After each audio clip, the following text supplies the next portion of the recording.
جب نہ جان جا رہی ہو نہ عزت جا رہی ہے تو پھر پیسہ بھی شریعت میں حکم ہے کہ اس کی بھی حفاظت کرو. دنیا مسافر خانہ ہے. میں بار بار بیان میں کہتا ہوں, میں کیا کہتا ہوں, قرآن کہتا ہے, لیکن اس کا مطلب یہ نہیں ہے کہ اس میں چیزیں پھینکنا شروع کر دو آپ کہ یار ویسے ہی گزر جائے گی تو کوئی بات نہیں, اڑا دو, ختم کر دو, مر جائیں گے تو ویسے ہی ختم ہو جائے گا. تو مر جائیں گے تو ختم ہوگا, لیکن اس سے پہلے ختم ہو گیا تو ٹائم سے پہلے مر جائیں گے. سمجھ رہے ہیں؟ اعتدال ہے نا اسلام میں, نہ ان چیزوں سے دل لگاؤ. سورہ بنی اسرائیل کی کیسی بہترین آیت ہے. آج میں سفر سے آیا ہوں تو میری سیٹنگ بھی تھوڑی سی آؤٹ ہے کیونکہ میں سویا نہیں ہوں پوری رات. تو قرآن کے الفاظ دیکھیں, لا تجعل یدک مغلولۃ الی عنقک, نہ تو اتنے کنجوس بن جاؤ کہ اپنے ہاتھوں کو گردن سے باندھ لو, ولا تبسطها کل البسط, اور نہ اپنے دونوں ہاتھوں کو ایسے پھیلا کے اڑانا شروع کر دو. وابتغ بین ذلک سبیلا, ان دونوں کے درمیان اعتدال والا راستہ اختیار کرو. اچھا, ہر آدمی کہتا ہے میں اعتدال سے چل رہا ہوں, کہ نہ میں اتنا ایسے اڑا رہا ہوں اور نہ میں کنجوس ہوں, کیونکہ میں نے اس دن میری گاڑی کا شیشہ ایک بندے نے صاف کیا تھا, میں نے اس کو 10 روپے دیے تھے, میں تو بالکل بھی کنجوس نہیں ہوں. اس دن چمونی آپا آئی تھیں ہمارے محلے میں, میری والدہ کی بڑی اچھی دوست ہیں, تو میں نے ان کو چائے پلائی تھی.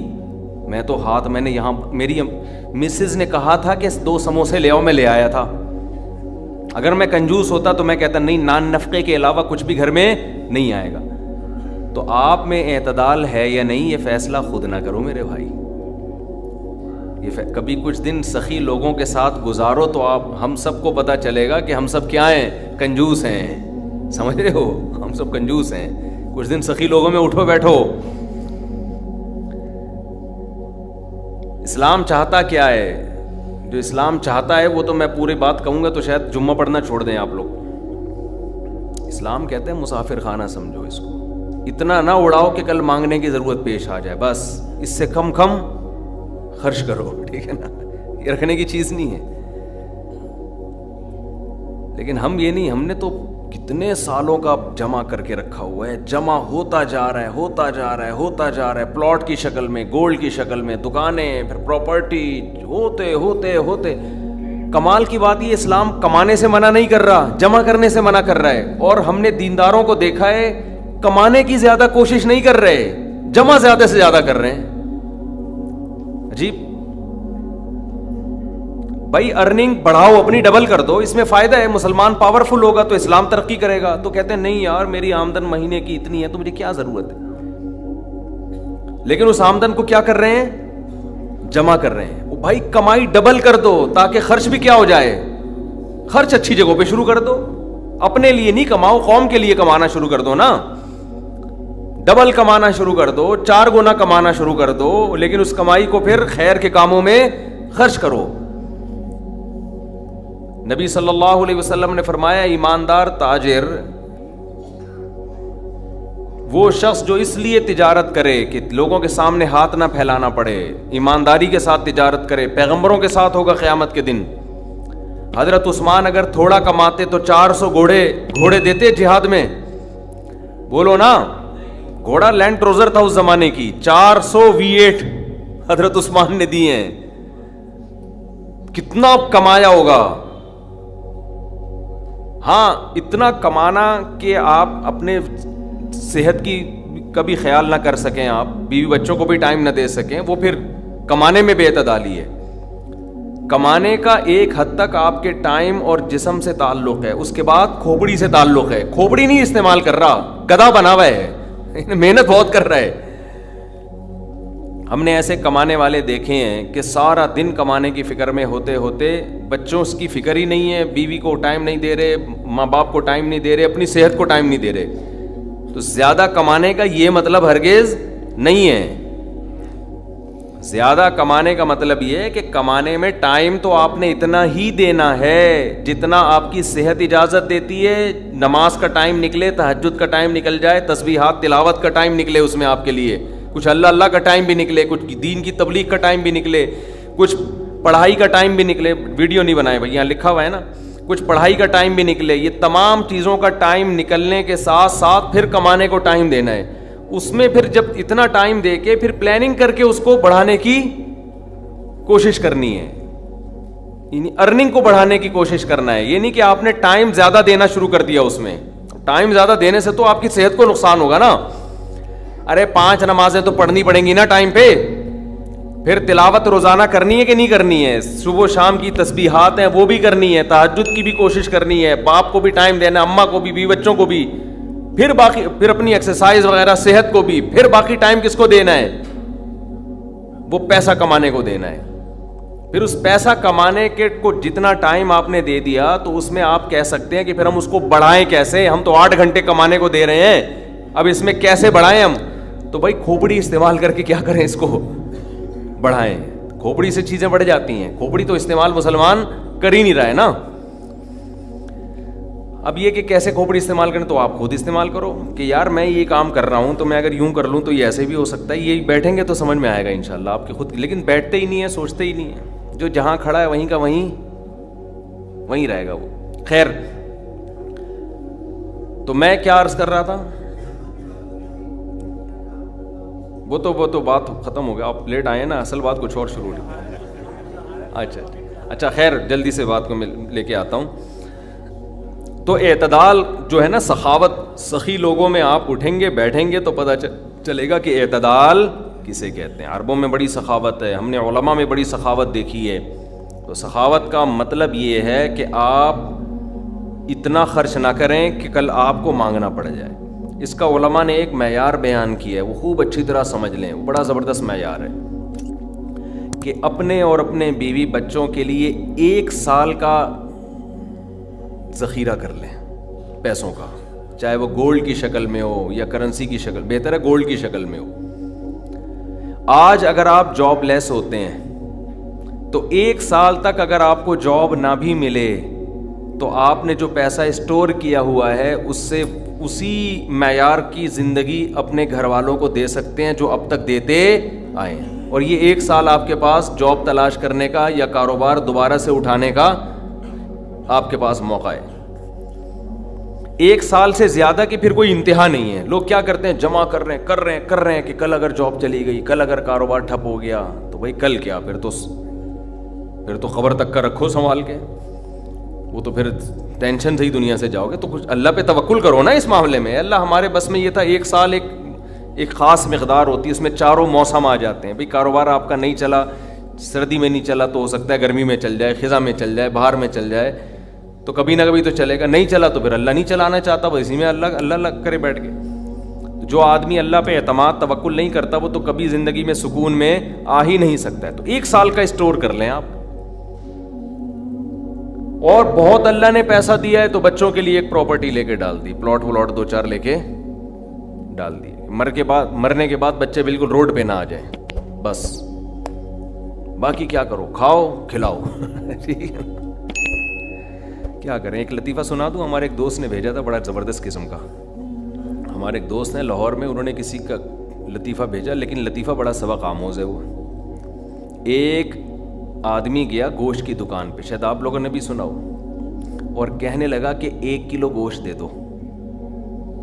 اتنے میں ایک بندہ آیا, یہ آدمی لینڈ کروزر میں گیا نا, بڑی VIP گاڑی میں, مالدار آدمی ہے. گوشت کتنا لے رہا ہے, 1 کلو. دوسرا آدمی آیا, اس نے کہا بھائی 10 کلو گوشت دے دے, چانپیں بھی اور دل بھی, کلیجی بھی, پٹ کا گوشت الگ, بکرے کی الگ نکال, فلانے الگ نکال. بڑے بھائی وہ کسائی اس کو چھوڑ کر اس کے پیچھے لگ گیا نا, اس کو پہلے گوشت بنا کے دیا. یہ جو 1 کلو والا تھا نا, 1 کلو والا, اس کو غصہ آیا کہ یار اس کو تو 10 کلو دے رہا ہے کم بخت, 10 کلو والے کو پہلے دے رہا ہے. اس نے کہا بھائی وہ اس کا آرڈر بڑا ہے, وہ پرانا کسٹمر ہے ہمارا. اس نے کہا یار اس کے پاس اتنا پیسہ کہاں سے آیا کہ اتنا ویسے گوشت لے کے جا رہا ہے. اس نے کہا بات یہ ہے کہ اس کی 4 بیویاں ہیں. اس کی کتنی بیویاں ہیں, 4 بیوی, 4 بیوہ ہیں. اور یہ 4 بیویاں کسی مالدار آدمی کی بیویاں تھیں جو ان کے لیے بہت پیسہ چھوڑ کے گئے اپنی بیویوں کے لیے. اس مالدار نے کھایا کم اور بچایا بولو زیادہ. اب بچانے میں زندگی گزر گئی اس کی، تو ظاہر ہے کھانا نصیب نہیں ہوا، مر گیا. وہ مر گیا جب میں نے اس اسٹائل سے کہا نا تو مجھے وہی یاد آ گیا لڈن جعفری، اللہ مر گئے پھر دوبارہ زندہ ہو گیا. کچھ اسٹائل اچھا تھا. تو بچایا نہیں، اور بچا کے مر گیا. اب ظاہر ہے بیوی جو تھی ان کو پیسہ مل گیا ٹھیک ٹھاک.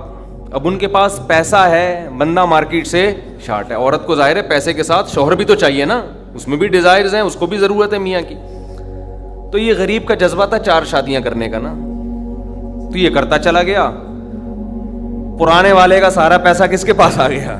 اب یہ بیوی کے خرچے پہ کھا رہا ہے، یہ بچا نہیں رہا.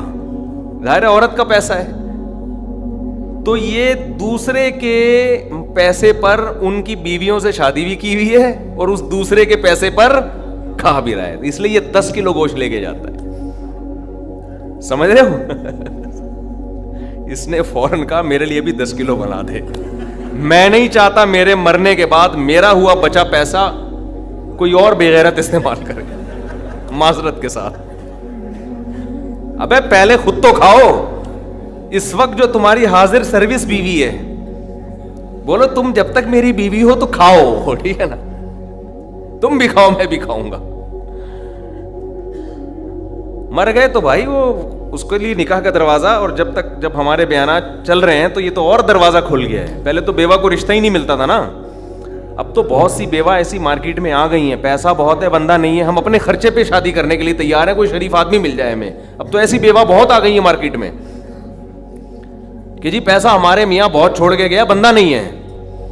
تو میں نہیں کہہ رہا آپ بیوی کے لیے پیسہ نہ بچائیں، لیکن یہ دماغ میں رکھیں کوئی بغیرت آپ کے پیسے پہ آپ کی بیوی کے ساتھ زندگی گزارے گا. خرچہ آپ کا ہوگا، آپ اس کو پیسہ دے کے جا رہے. تو اعتدال اس چیز میں ضروری ہے.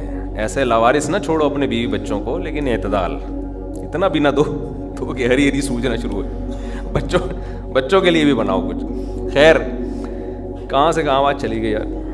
تو جلدی سے بات کو سمیٹتا ہوں، کیا کروں، پھر گھوم پھر کے ادھر ادھر دائیں بائیں جانے لگتے ہیں. تو یہ میں ان لوگوں کے لیے یہ لطیفہ ہے جو بہت زیادہ بچانے کی فکر کرتے ہیں. میں کہتا ہوں نا، آپ اپنی اولاد کے لیے بچا رہے ہو، اپنی اولاد کے لیے بچا رہے ہو، کھا نہیں رہے، نہ خرچ کر رہے ہو بچوں کے. تو بچے پھر جب بچوں کے پاس آئے گا تو وہ اپنے بچوں کی فکر میں بچائیں گے. تو آپ بھی تو خود کسی کے بچے ہو نا. آپ کھاؤ، بولو مجھے اپنے ابا کے بچوں کی فکر ہے، میرے ابا نے میرے لیے چھوڑا تھا، میرے بچوں کے لیے تھوڑی چھوڑا تھا. اور اگر آپ کے ابا نے آپ کے بجائے آپ کے بچوں کے لیے چھوڑا تھا تو آپ کے ابا تو بڑے بے وقوف تھے، کیونکہ بچوں کے لیے بھی اس لیے چھوڑا کہ وہ اپنے بچوں کے لیے چھوڑیں. پھر تو کھائے گا کون پھر اس کو بیٹھ کے؟